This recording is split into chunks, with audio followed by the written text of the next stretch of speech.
Dr. Chung here, coming from midway through my Peloton ride. I'm going to talk about Zone 2 training and the benefits for the brain. In its simplest terms, Zone 2 is basically a form of endurance cardiovascular training that is rated as about mild to moderate.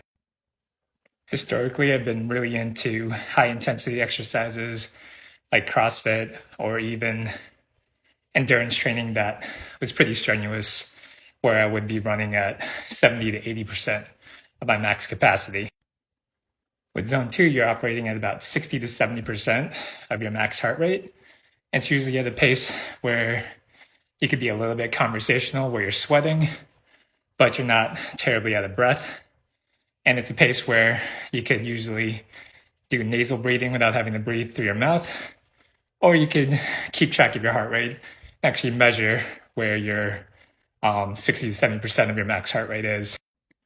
Usually I just nasal breathe, but for today, I'm wearing a polar heart rate strap, and you can actually see where I'm staying in that Zone 2 heart rate, which for me, staying below 140 beats per minute. So guys like Dr. Peter Attia, Dr. Andrew Huberman, Dr. Andy Galpin have popular podcasts about why Zone 2 training is great for longevity and overall fitness, improving aerobic capacity, improving VO2 max.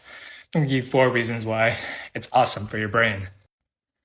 Number 1, moderate intensity exercise improves heart rate variability, meaning you have better vagus nerve function to modulate your autonomic nervous system. Number 2, aerobic exercise actually helps to preserve brain cells and actually increases something called neurogenesis, which means new brain cells can be formed in places associated with memory called your hippocampus. Number 3, aerobic exercise increases something called brain-derived neurotrophic factor, which assists in plasticity, helping to form better connections, which assists in your brain in the learning process. And number 4, aerobic exercise improves insulin sensitivity, which means you're less likely to go through the process of insulin resistance and keeping your blood sugar regulation under tight control. And that's going to be protective against the processes that contribute to things like dementia and things associated with Alzheimer's disease. So even more important than weight loss and cardiovascular health, cardiovascular exercise probably has a massive effect on the livelihood of your brain. And you can actually keep it at lower and moderate intensity levels, and it's actually even better for you.